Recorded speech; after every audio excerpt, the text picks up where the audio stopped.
basically devoid of boundaries, rather this kind of infinite melting together with whatever the object of love is. So I found something that may touch upon that in some way, but maybe it's even not necessary to approach it from such an like direct way.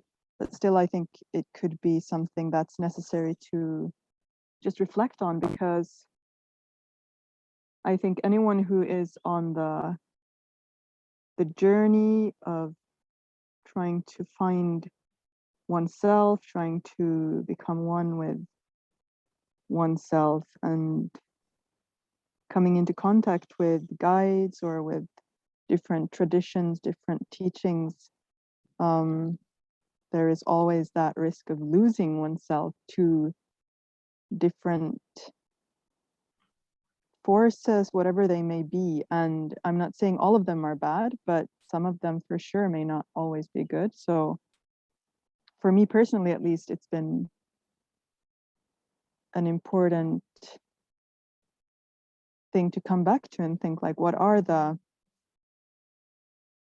actual frames within which I want to live and experiment? Because I think spiritual life is to some degree an experiment, at least if you don't choose to go a very orthodox way.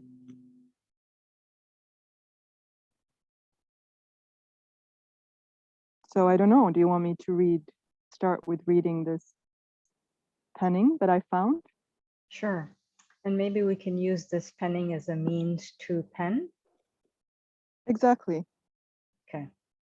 And yeah, like I said, it's not very much about discipline or anything like that. I was looking through my Rumi and my Hafiz, but I found something by Hafiz that I thought may be worth pondering. Is that my missing book? Maybe. That's the same one. Can you, by the way, I have like super cheap headphones. Can you hear what I'm saying? Like, is it clear? Okay. So this one is called Integrity. Few have the strength to be a real hero, that rare man or woman who always keeps their word. Few have the strength to be a real hero, that rare man or woman who always keeps their word. Even an angel needs rest. Integrity creates a body so vast, 1,000 winged ones will plead, may I lay my cheek against you. Integrity creates a body so vast, 1,000 winged ones will plead, may I lay my cheek against you.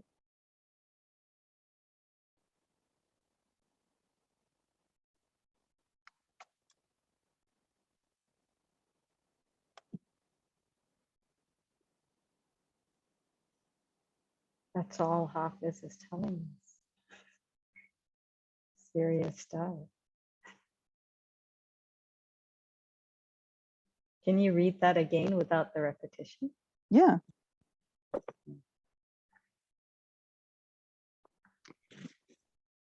Few have the strength to be a real hero, that rare man or woman who always keeps their word. Even an angel needs rest. Integrity creates a body so vast, 1,000 winged ones will plead, may I lay my cheek against you.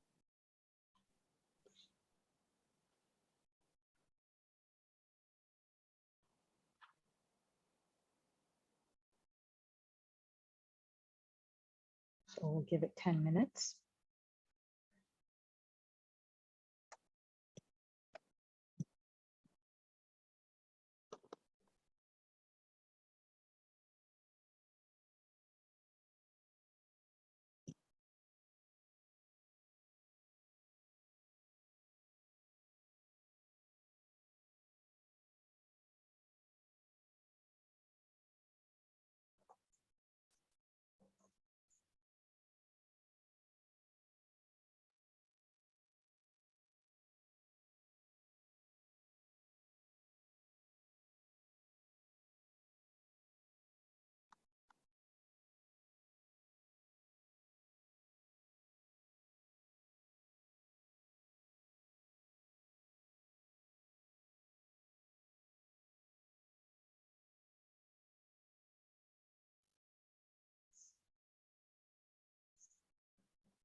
So whoever is ready to share their penning, we can do so. And begin.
So who's ready?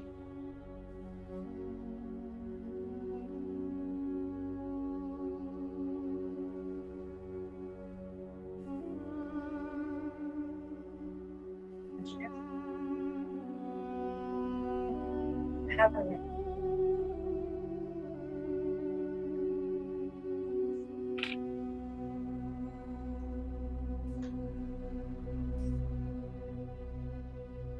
If my cheek could be, if my cheek could be a bed of earth, safe, luscious, evergreen, and blue and earth, please lay your cheek to rest. But I am an earth of flowers and grass, of rosemary, Indian jasmine, but mercury and serpent too, a scorpion bite to make you dance before I, not I, in a trance. And you may settle to grow weeds and hide those blushing bleeding, to spoil jasmines, to spoil before the sun burns their fins. Lay not on my cheek of earth, for in closeness constant there is no birth, though you are welcome to take, and I may hurt, for wanting you to lay, though silent I deter you from uncovering, unearthing as I search. Perhaps from my garden I too will run, unless your absence, without distraction, without substance, my words will take form. All my blades, my hills and valley, won't thirst and be speaking letters. Intentions will not without trespassers, impostors, and thieves. A big sign that states danger, do not enter. Red ink with pen, can't be blood. A coat shall rain from the sky, as a cheek of earth as these feet may wash away me. I'll try to wrap it up fast.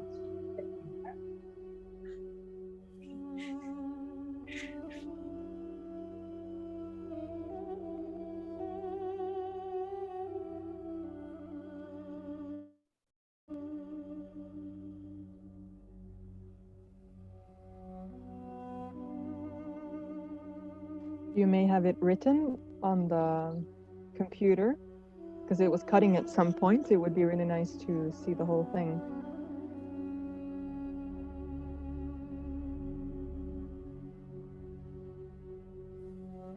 Nice.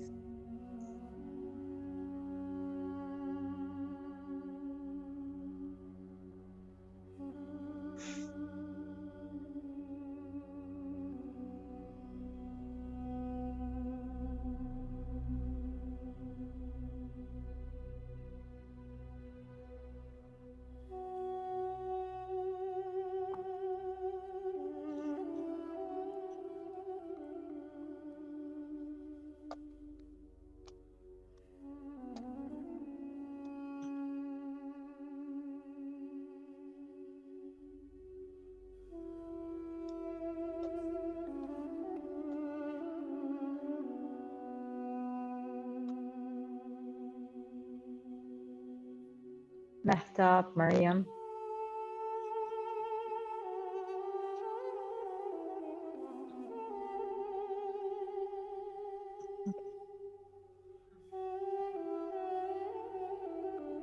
I have written sort of one big poem, but only one part of it is making sense right now.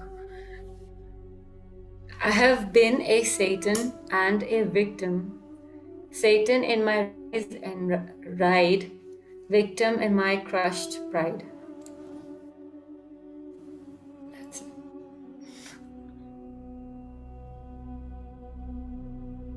Was this like the part that made sense, or was this the whole thing? I think it made more sense. Yeah, should I say it again? I would like. Did you have more? It's a whole story in it. Yeah, go for it. But I have not made an end in it. I will share in the group, inshallah. But it's still here right now. I think it's making sense to hear from me. Thank you. Maybe we're overestimating making sense. I don't know.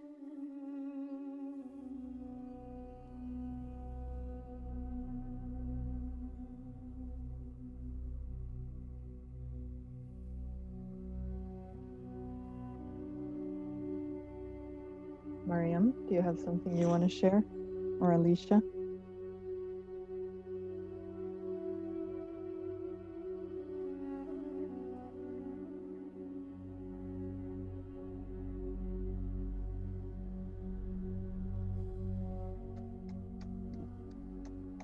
Yes, I think I'm ready.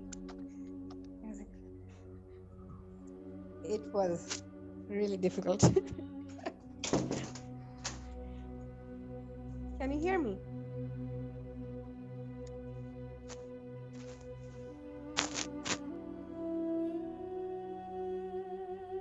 Hello?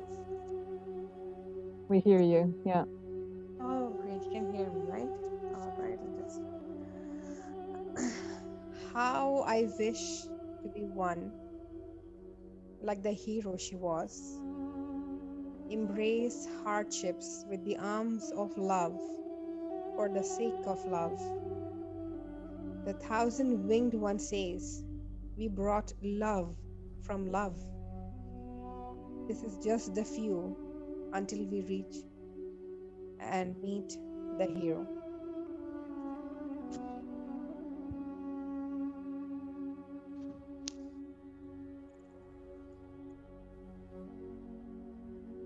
Mariam, could you repeat the last two lines? Yeah, yes. This is just the few until we reach and meet the hero.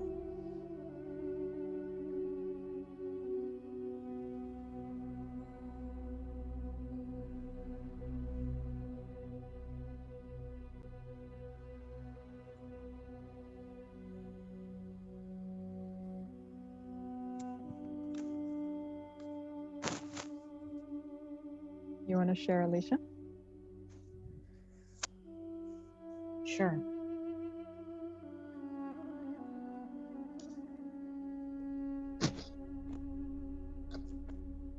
What meant sir? Sir in the Arabic language is secret. What meant sir, the most hidden akhfa, sir al-sir.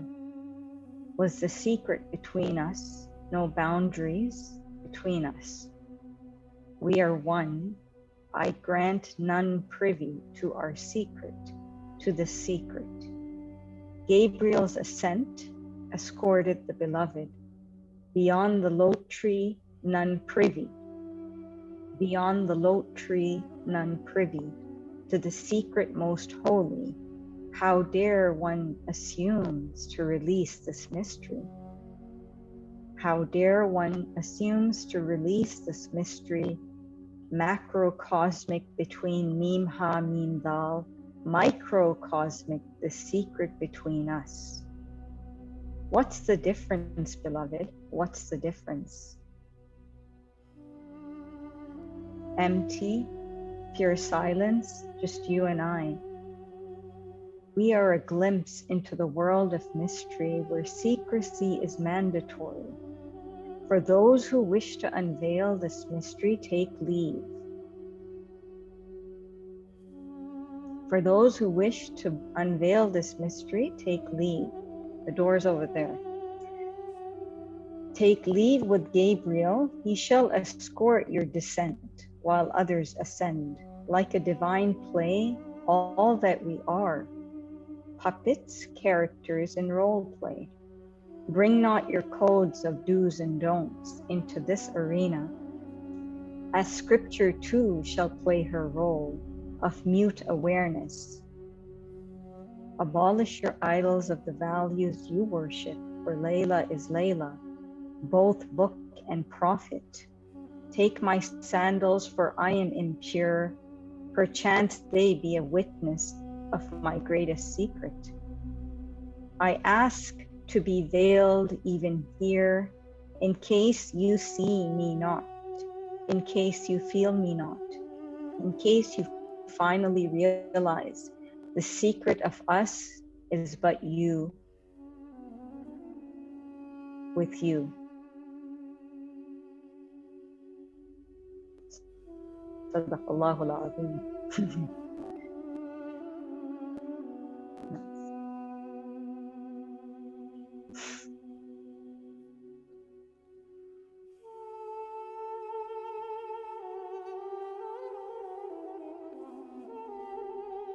Louisa, you can grace us with your outpourings.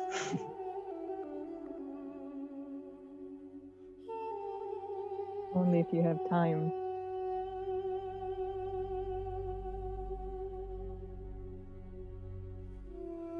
What is it to be true to my word, and yet to be flexible in the face of truth? Can I claim to know what's true? Can I claim to own the truth, embody truth? Integrity? To disintegrate, is that the opposite? And how can I love with integrity when all I ever knew was to disintegrate, to dissolve? Like a slave under the master of love.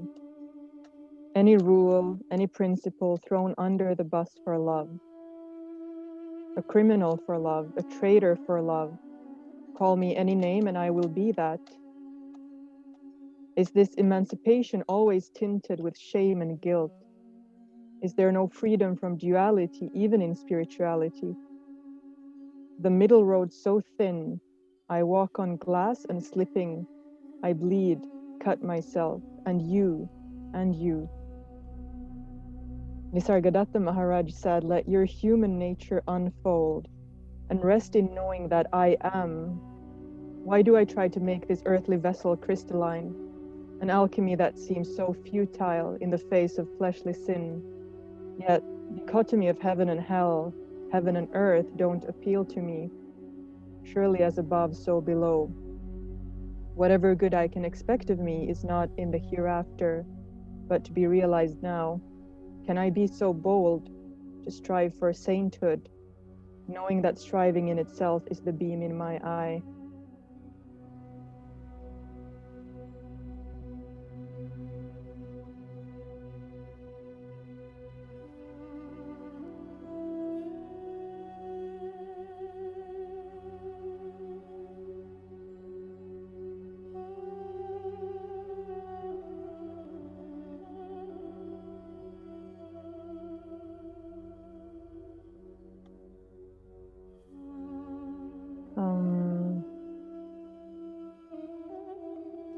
knowing that striving in itself is the beam in my eye?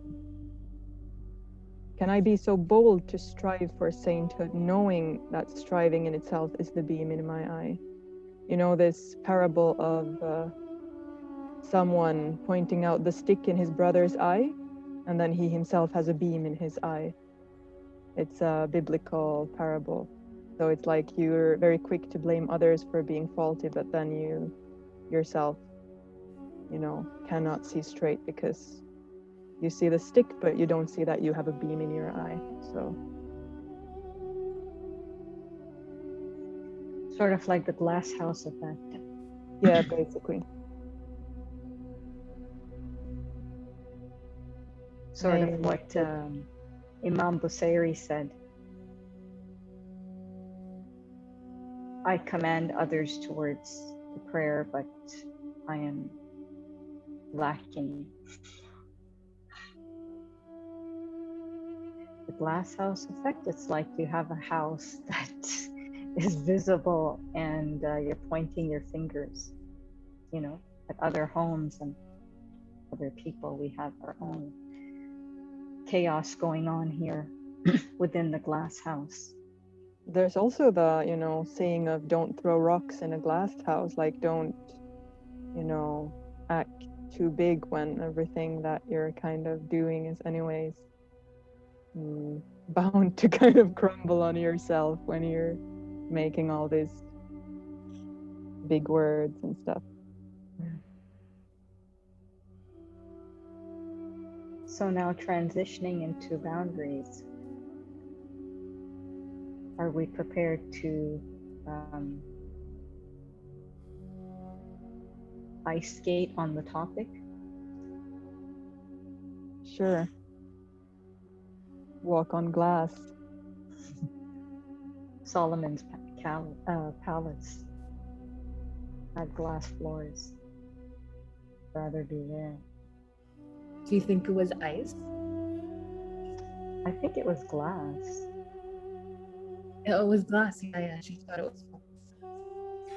Maybe ice glass. Unless he was rushing. But yeah.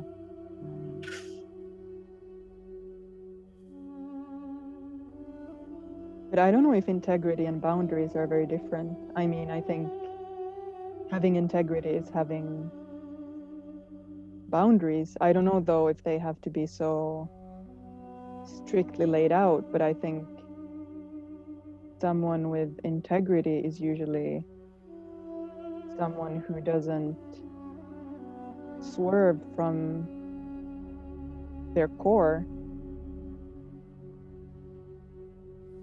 Again, I'm not the right person to speak on these matters. I'm more here to learn because I feel like it's a very, like I said, I never was someone who knew boundaries, so.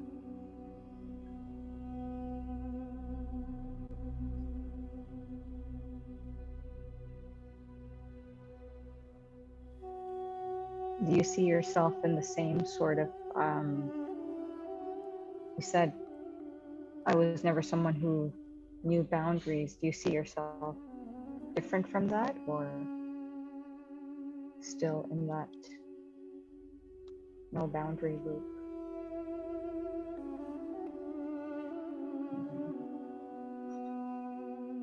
I think there's two routes to go, and one is kind of to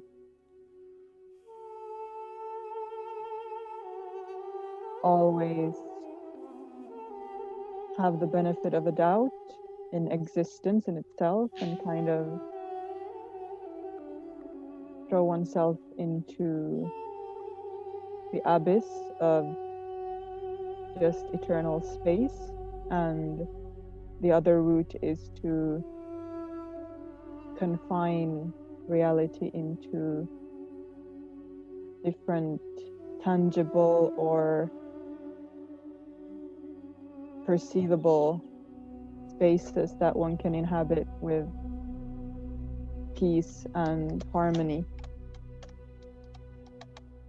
I think to live in that infinite vastness is requiring an extreme dissolution of self, and I don't know if that's always harmonious.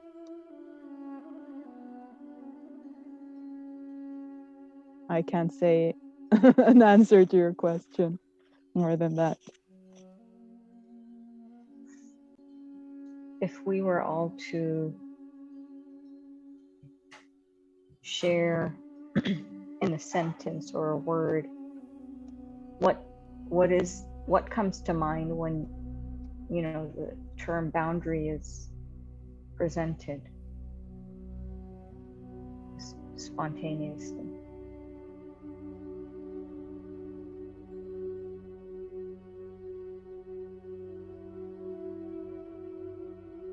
Comfort, Okay. says Mariam.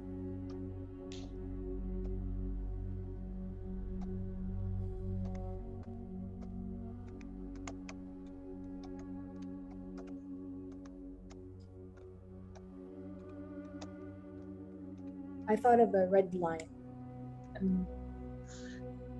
The red line. Like I feel like when it comes to integrity, it's also a concept I'm trying to understand.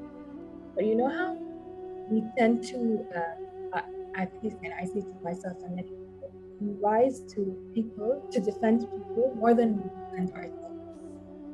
I mean, if you see something happening and it's wrong, if it happens to you, you might say it's okay, but if you see someone else,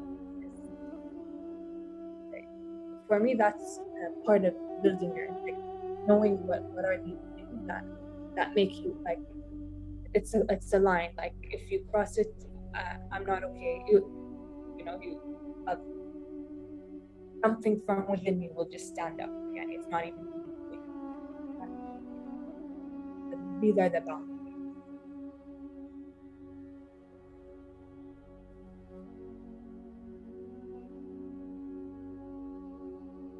There was a thing that I read in, I don't know, international relations class or what. They were talking about this revolution, and so there was a man. He was just, just playing with the stick. So he was talking about that the revolution has come. So that stick just hit another person. He said, "This is where from where you it was fine. From where your stick has hit me, this is where your independence." So that left a very big impact. So I mean, the boundary is something that neither is a comfort zone for yourself, but nor does it hamper other person's space as well. So it's like a harmony. It has to be harmonious at the same time. Yeah. This is such a tough topic.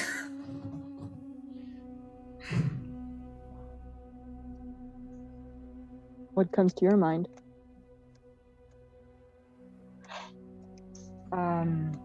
Safety. Safety for myself, safety for the other.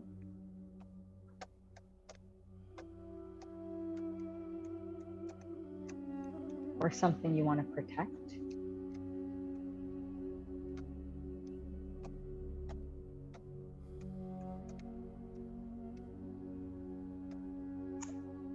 Non-obligation.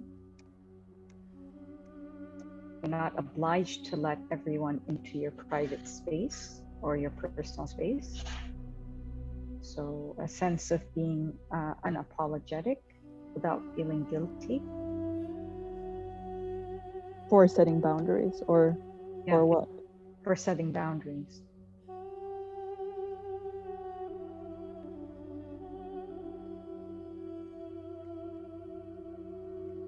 So that sounds a bit like what Mariam wrote. No one can cross until eligible.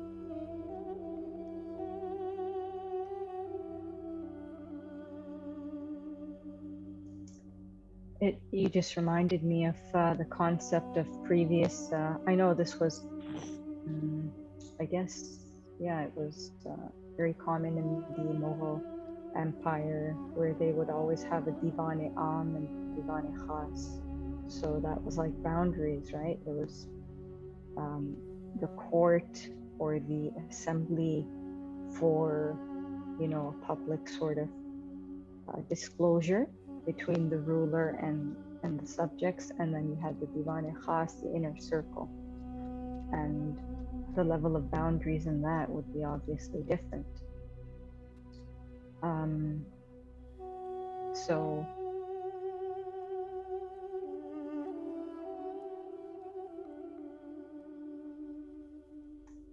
boundaries to me is like sacred space. There has to be a protocol to enter into sacred space.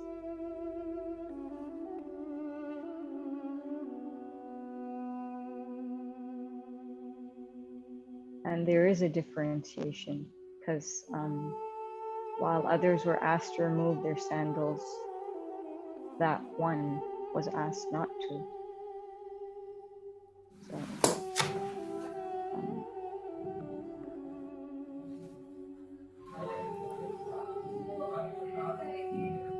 yeah, so there is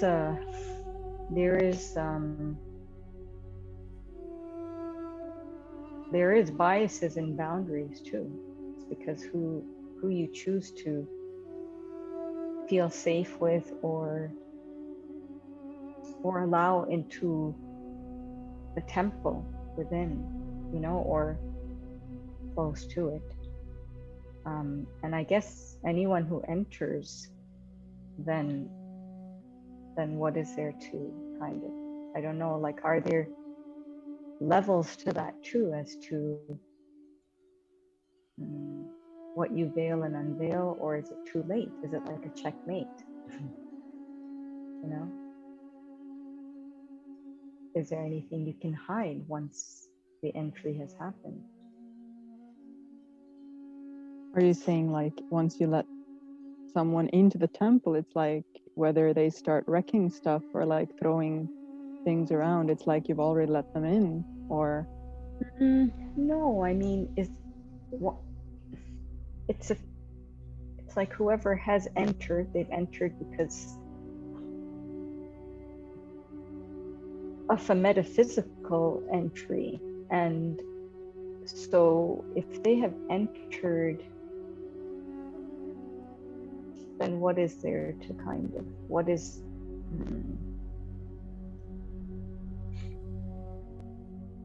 I guess it's the idea of veils. Like, you know, there'll be some who are fully unveiled with another, whereas there's still going to be veils even though you're within the temple. So the point is, are there boundaries within the temple too? And I think there is. It reminds me of a Rumi poem when he says, even if there are thieves, even if you steal from me, I'm still receiving. Something like that. I'm still? He's still receiving, like he's still, and he still has that connection. So even if people perhaps, I mean, want to put boundaries and they cross the boundaries and then they start to take away things, I don't know what it means, but that just reminds me of a poem. It's like when you talk about knowledge. So Imam Ali says that you can steal everything, but nobody can steal the knowledge. And he's probably talking about this metaphysical knowledge or the God-gifted knowledge that man is given. That will, who can intrude that knowledge, if we speak from a metaphysical perspective, is the satanic whispers or the ego self or the spiritual ego. Then that is where the corruption and at the same time your own soul coming to fight in that place to either build the shelter or further demolish.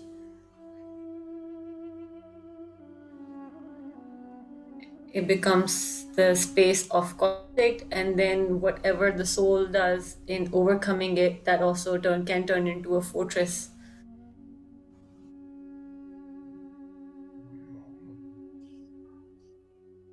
So in your experience, do you feel boundaries are something you know or something you learn? Right now, I think it's something we learn. when we talked about this place of, and when we were talking about the sacred space, it's like you living in a space, and then and also people who are artists. Not all artists want to reveal all of their works. There will be certain sacred works, and we know about the right artists, their stuff was found after their death. They're not revealing those things. So I think probably that was their sacred stuff. That was a conversation between them and the works that they were able to procure. So I think that this sacredness, the concept of sacredness, does come with boundaries and is a process. Sometimes people are ready to, after some alchemy or revolution, they are able to put things out, and some are not. So I think it's a process given that inference.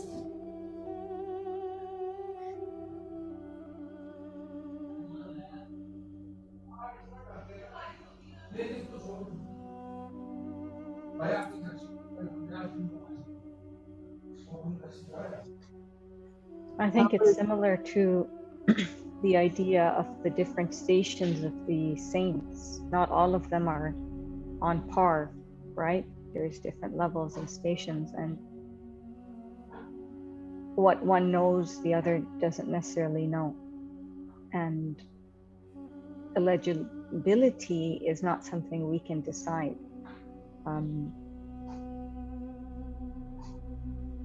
What's the rubric, and what are the factors that is the goal to remove all boundaries eventually? Is it with all, or is it with yourself that you see in the other? That experience is, I think, necessary in the path. And if you have that experience and that's why the Sufis and the mystics, they have the spiritual guides to assimilate or to experience that sort of coming forth and just sort of unveiling yourself, and that transparency and vulnerability of be as you are kind of thing with the guide. But can you be that with everyone else? So you can't, and therefore you have to have boundaries, because then you just, otherwise there's desecration of the sacred space. It could become unhealthy, imbalanced, toxic when you don't have boundaries. Because again, but relating it to spirituality, the secret cannot be unveiled to the one who's unworthy or who's not prepared.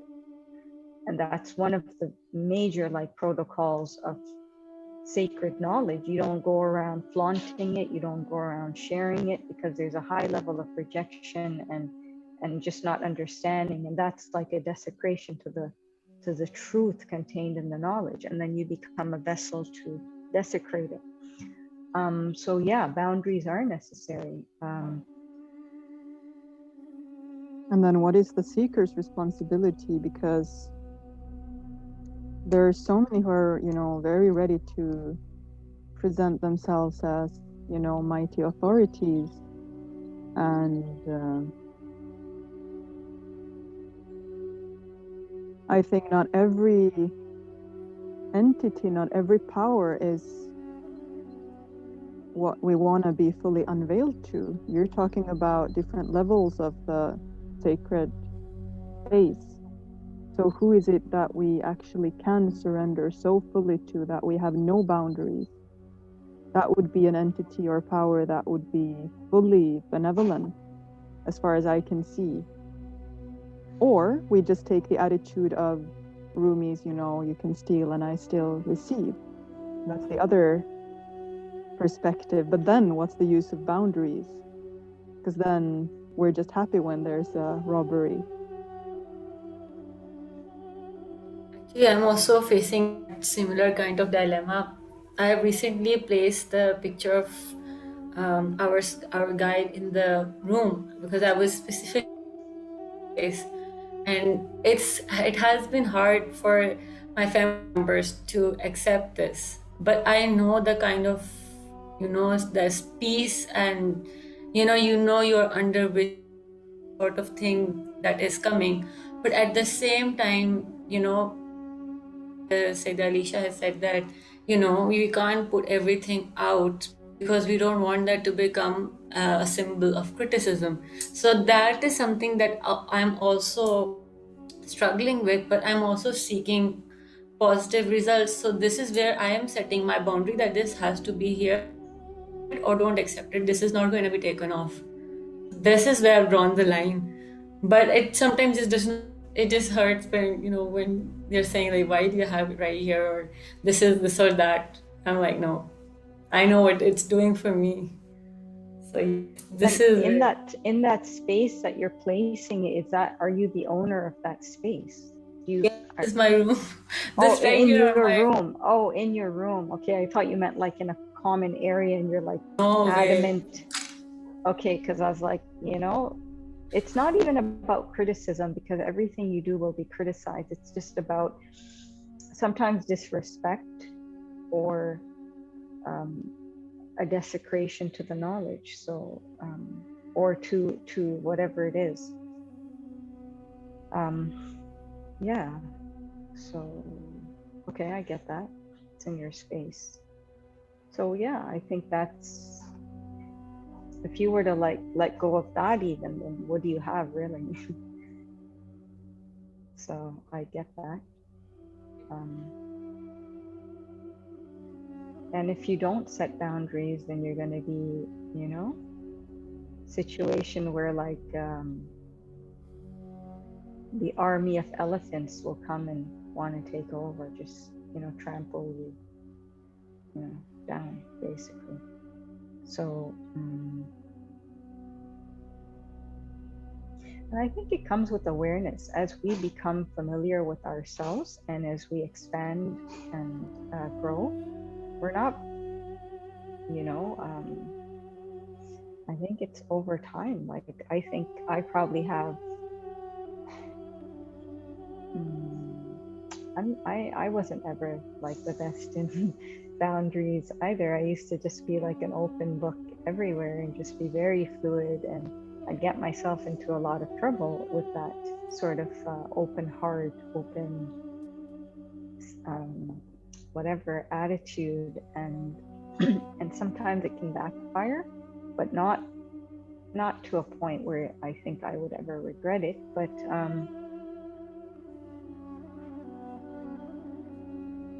I think it's important because if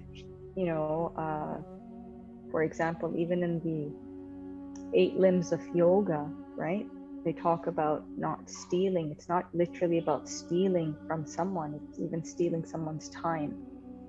And so you have to have boundaries. Like, if I want to send a voice note to someone, I could say it in this amount of time, and I take an hour to say it.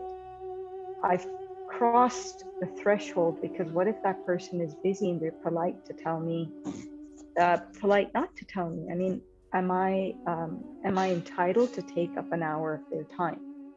So I have to have my own self-respect and then respect someone else. So boundaries are essential.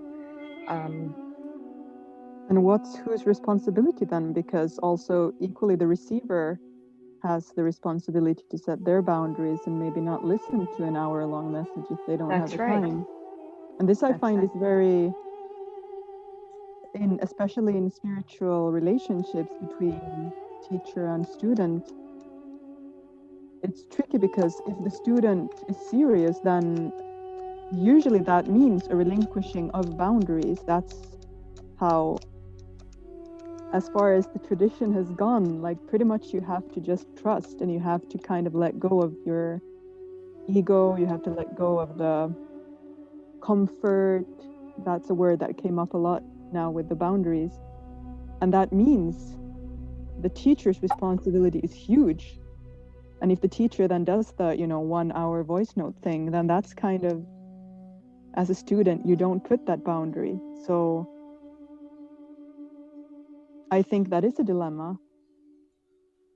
But then if you're the student and you're going to start critiquing everything that the guide is doing, obviously when things, I think, things get noticeably out of hand and questionable, but who is to say? It's like you're going to a doctor and they're prescribing penicillin and you're like, well, she could have given me a Panadol or a Tylenol.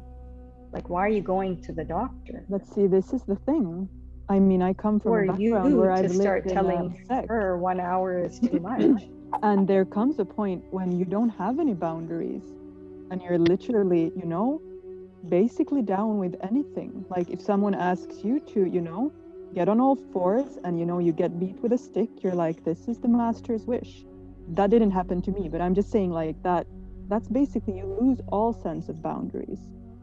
So I think that is, that's a tricky road also to say that, you know, who are you to critique? Because at what point do you then, when are things so out of hand that you actually have the right to say this is too much? Because for what, you know, all I know is the attitude you have determines what outcome you get. So the Zen master who actually does beat his student with a stick, that's all for spiritual development. And, you know, if the student does rid himself or herself of the construct of, you know, physical abuse is wrong, then for all I know, there might be that result. There's many stories of students who, you know, got enlightened at the whip of their master. Still, people could argue that's abuse. So I think it's a very, yeah, it's a shady subject. Yeah, it's a fine line. And it's like, what determines that red line that May was speaking? And we went on a live once with Dr. Khalid Abu Fadl, where he basically talked about spiritual abuse. So to say that, you know, I sat in a sohbah for 3 hours and that's just too much for me, that's spiritual abuse, or comparing that with I went into the presence of the master and he asked me to give all my wealth. I think there's a huge difference, right? So I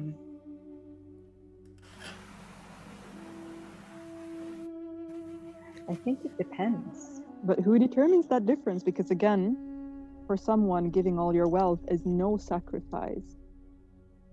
Is that then still abusive? And by whose norms do we follow? Because if we're talking about mysticism, and I mean the Sufis, the tantric yogis, the Taoists, like these are crazy people. These are people who don't care about like society's norms. So like talk to them about, you know, giving your wealth away and they'll be like, yeah, well, it wasn't much to me anyways. And, you know, my body isn't much to me anyway. So where do we draw the line if not in the heart? And then that for someone might mean, you know, someone steps on your toes and you're like very offended. For someone Hence else, the it's Aga like, Khan. what's that? Look him up. It's a person? Yeah. Okay.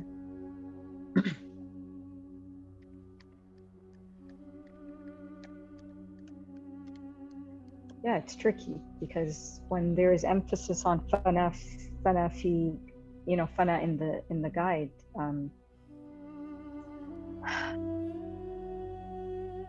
you know, what determines being taken advantage of, and what isn't? Because there are so many ways of training, and you can find that in, you know, historical books and narrations as to, you know, crazy sort of stuff that you would have to do. So I don't know. I don't have an answer for that. I haven't been sort of, I don't know. They have their own way of dealing with everyone individually. It's sort of like a bespoke situation, customized spirituality. It's not a one size fits all. It's never been for me. So it's, I guess the topic is just very subjective. But I think generally speaking, when we're speaking about the guides, and if it feels right, but then, I don't know, maybe that can be critiqued, but Does killing the ego feel nice? Does getting your bad habits uprooted feel nice? Does getting your, bad personality traits critiqued feel nice? Not usually, but you may get something maybe out not of in it. the process, but after. Again, where is the end? I'm really curious to know, because especially I feel as women, we are conditioned to love unconditionally. We're conditioned to love anyone. And even though the person may be behaving in whatever way, there is this sentiment of the unconditional love being a healing power. And that's why people stay in abusive relationships, because they think someone will change. If I just love more, they will heal. I've seen this so much in my life happening. So yeah, I just want to hear what you think also. There's a lot of us here. What do you mean you think? All. You all. Just say Yes. that then. Y'all. I want to hear what y'all think. Okay, if we take this topic into the context of toxic relationships, there are too many. I mean, this earth is filled with so many toxic relationships that every day we get to hear things, and like people are in toxic relationships. And even yesterday I was discussing with someone how the relationships are, and so many examples popping out, that there was someone who had tried to attempt suicide because she found out that the guy was cheating on someone, and so many things like that. This guy Steve Harvey, I'm not really promoting him, but really his content is good. He says that women, they exactly like you said, that women are expected of the unconditional love because of so many years of investment that women and or they don't get out of the relationships, so they have things outside of it, and then they're living with circumstances because they're not setting boundaries, and because there's uncertainty to move out of those things, they are bearing with those conditions, and most of them just die in that same situation, because they have not set out their boundaries out of fear. The topic of relationship is, I think it's very difficult.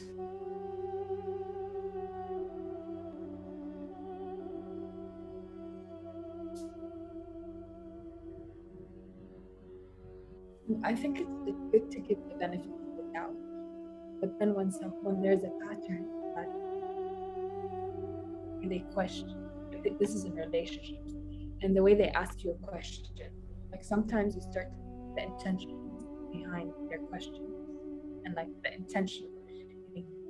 It's important not to engage in conversation. I think a big part of boundaries is to know, and that's what is hard for us as women to do. Like, no, I don't want to talk about this, because I think abuse starts with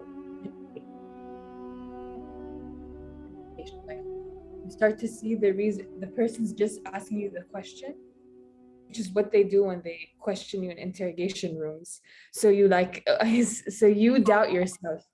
So I feel whenever you're in a situation where there's no clarity, even maybe with your spiritual guide, you have to take a step back to think about your intention and why are you here? What are you doing it for? Is it benefiting you? Even especially if it's a spiritual guide is intimate, so it's very important. But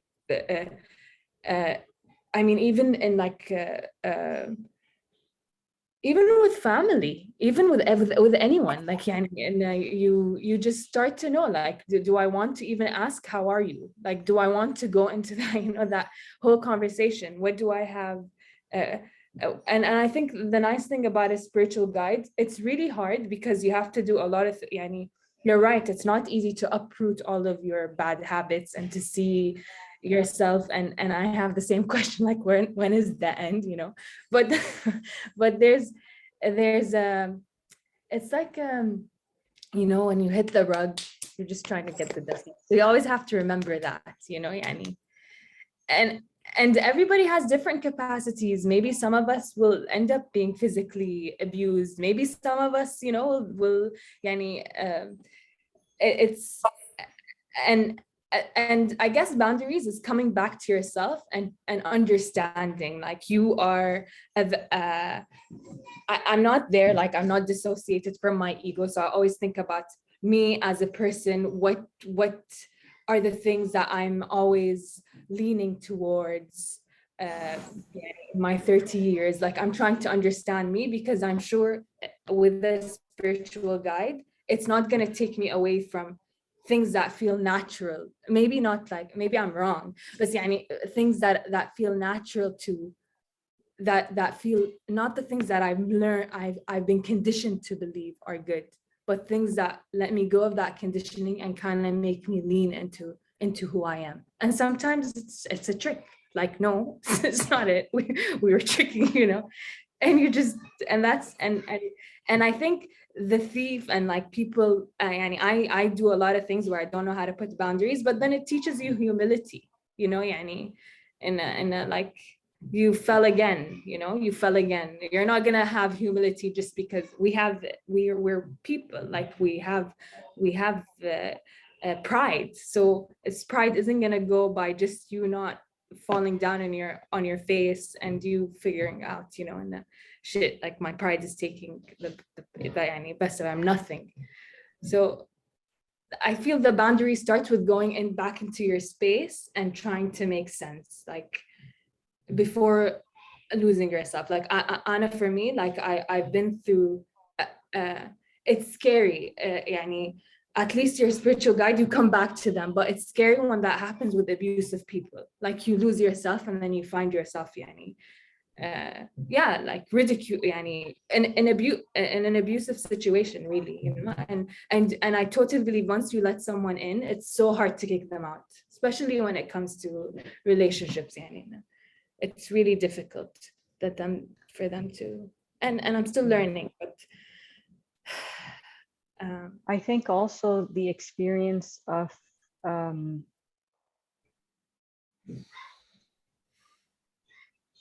you know, that sort of like boundaries are necessary. You can't come to that sort of conclusion unless you've experienced the polar opposite, unless you have been intruded, or you know, if your boundaries have been crossed, because in order to have boundaries, you need to understand what it feels like to not have boundaries. So when that experience happens, then I think it's equally part of the spiritual journey to be able to experience. I remember there was someone who came to me like a few years ago, and I had to do some shadow work with them. And I remember they said that their previous spiritual guide was just, according to them, you know, fully abusing them, not like sexually or physically or anything like that, but on other levels, and fully manipulated that person. And then, you know, where they were brought to next, they just had to experience unconditional love.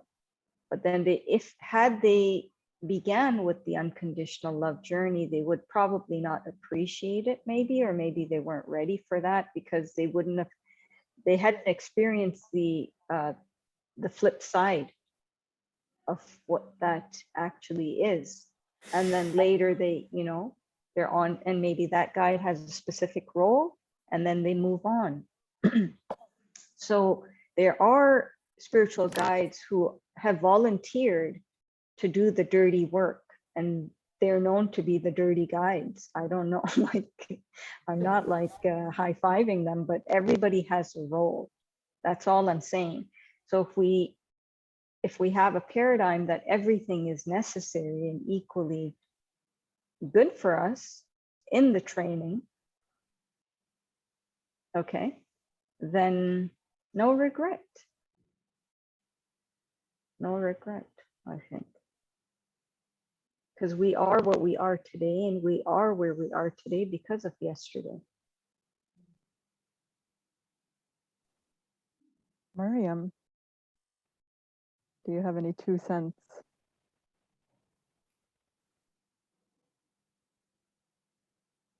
Do you have any gold dinars?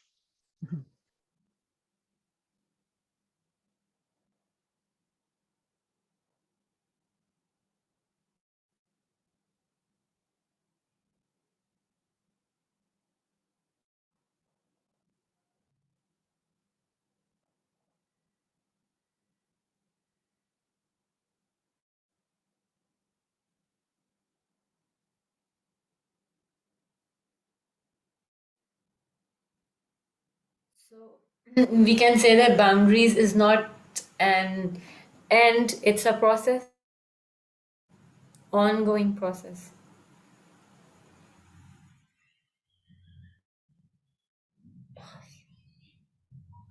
I guess it's some sort of process of determining who we are. And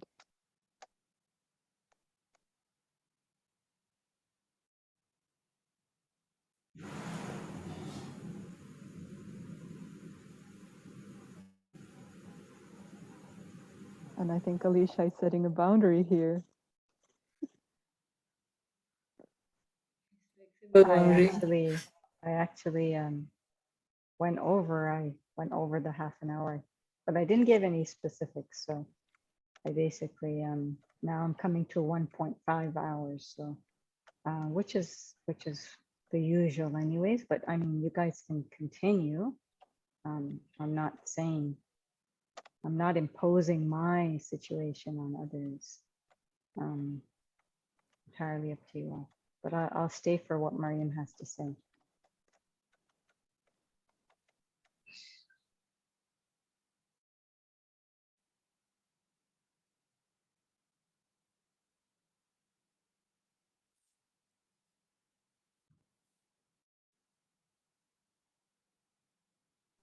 All right.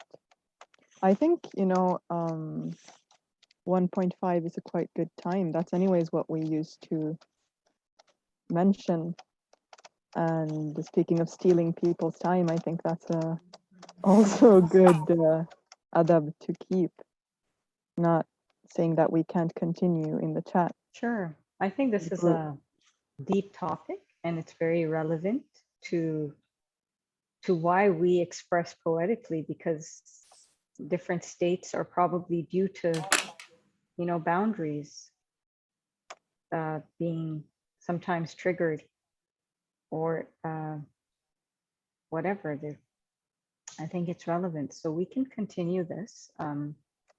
I have some graphics that I'd like to share on the group that I had found on the internet, and I thought they were relevant infographics for boundaries that I'm sure any one of you would have found anyways by using the Google boundary. So yeah, so we'll, I guess, close it off for now, and we shall resume next month. I'm trying to get Sayyid Salman Chishti. He was in the Khalwa, and then he's responded back to me. But once I get on a call or talk with him, I'll see if we can get him for next month on any topic that he'd like to share. Ideally, it was Khalwa, but doesn't have to be. Very nice. Yeah. Thank you everyone so much for your presence today. Blessing. Thank you, everyone. So until next time, thank you. Assalamu alaikum.